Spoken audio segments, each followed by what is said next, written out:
It is estimated that around 80% of the US population now have sedentary jobs. These are jobs where the person is sitting for the majority of their day, and obviously this significantly rose after the invention of computers, which forces us into the chair. And there's hardly a company out there that can survive without a computer. And so in this video, I want to really make you aware and go through the 6 most harmful effects of sitting. But don't worry, because I'm also going to go through how you can mitigate these effects if you do have a sedentary job. So make sure you stick to the end to hear my best advice on that. Let's begin.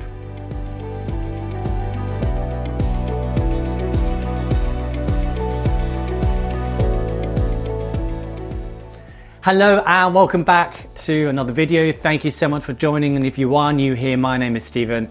I'm a chiropractor in the UK in the Oxfordshire area, and in this video we're going to be looking at sitting. And I know what you may immediately jump to, sitting is posture and back pain and that sort of stuff, and that is true, that can lead to that kind of stuff, but there are effects that go beyond this that I'm going to go through in this video. What you may have heard in the past is how sitting is becoming the new smoking, because in the past smoking was the big thing that was causing disease, but actually sitting is now, because it's becoming increasingly popular, is also the thing that is causing issues and causing disease that goes beyond back pain. So I'm going to go through these effects, but I'm also going to go through how you can mitigate these. So the first thing is that when you sit, so sitting particularly in a slouch position will put the most amount of stress and strain on your discs. These are the gel-like structures that are in between each bone in your spine and are the major joint.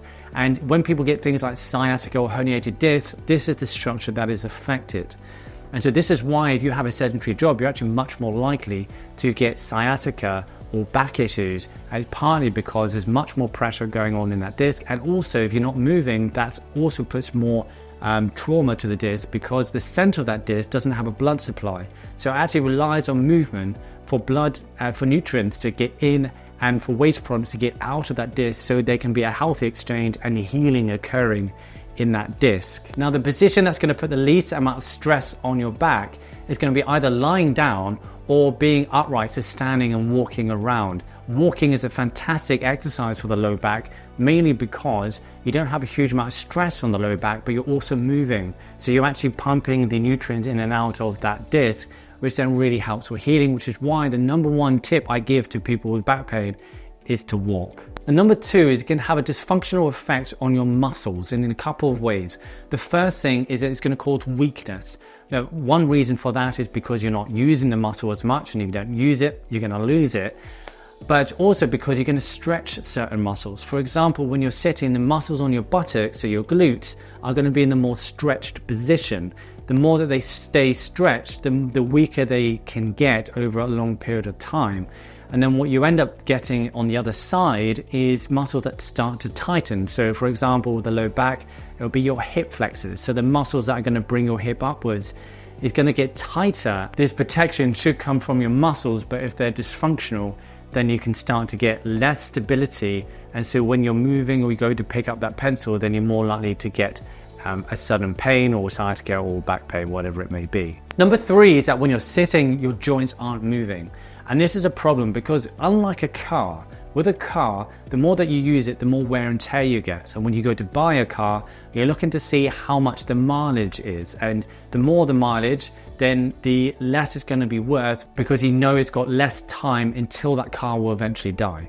Now, in some sense, that can be the same with us. However, when it comes to joints, it's actually the exact opposite, because the less we use a joint, the more it wears out. And we've seen these in studies. When we restrict joints for a period of time, even just 6 to 12 weeks, we'll see more wear and tear compared to joints that were able to move. And so when we're sitting, we're not moving so many of our joints, and particularly in the spine, and this is going to make them wear out faster. It's going to have an effect on the disc, so that's going to lead to back pain, etc. But the other thing is that your brain relies on stimulation from the joints, and so from the movement of the joints, and so it sends signals to the brain to keep the brain healthy. When you're not moving, you're getting less stimulation to the brain, which can, in theory, lead to issues with the brain, long term. And so this leads me on to number 4, where there has been a correlation between the amount that you sit in the day and your risk at developing mental health issues. You may be well aware that physical activity has massive benefits on your mental health, on reducing depression, anxiety. It's fantastic for your mental health and keeping you sane, essentially, and keeping you happy for various different reasons. So when you are sitting and you're not exercising, you're not going to be getting those benefits. And so then you're much more likely to develop issues with your mental health. Now, just before I go through number 5, if you are new here and you're not yet subscribed, then please, I invite you to do so if you enjoy this type of content. Number 5 is it will increase your weight gain. As you can probably imagine, sitting doesn't burn as many calories as if you're up and about walking, running, or exercising. So it's going to slow your metabolism, which is going to then put your body in a fat storage mode, which is then going to increase the amount of weight that you're going to put on.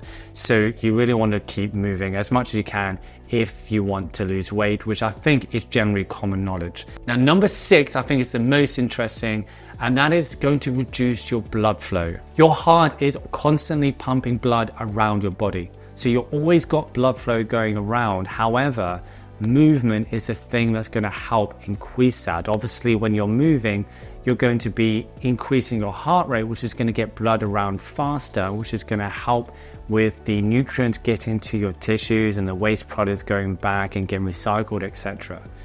But the other thing is that you've got veins in your lower leg and they will push blood back to your heart. But the thing is, they don't really have their own muscles like arteries do. And so they actually rely on your calf muscle, and specifically your soleus, to be active and toned to help push the blood back to your heart. And so the less you're moving, the less you're activating the muscle, the harder it is for your body to do this. And this is why sometimes you can get swelling, particularly if you're older and you've got a weaker heart. You can actually get more swelling in your lower legs if you're not moving as much compared to if you are moving. And so it's the amount that you're using this muscle, but it's also the tone of this muscle. And so muscle tone is really, really important to keep us healthy in that example, but also many others. And so for these reasons, sitting is going to increase your risk of heart disease and stroke and varicose veins and DVTs and all these other cardiovascular diseases. But also it can increase your risk of many other diseases, and there has been associations with that, which is probably not a massive surprise on its own. Now, as promised, I did say I was going to give you some advice on how you can mitigate these, because obviously you probably got a job and you can't necessarily not sit, you have to do something. But there are many things that you can do. Some of them are quite obvious, like improving your posture, and I'm going to link you to a video on how you can best do that. But I think there's something that's even better than that, that will get you better results, and in a way is kind of easier, and that is to take as many breaks as possible in the day. It's the frequency of your breaks rather than how long you're taking those breaks for. So you're much better to take a break every 20 minutes, 30 minutes, but only do 30 seconds rather than every 2 hours and you do 20 minutes.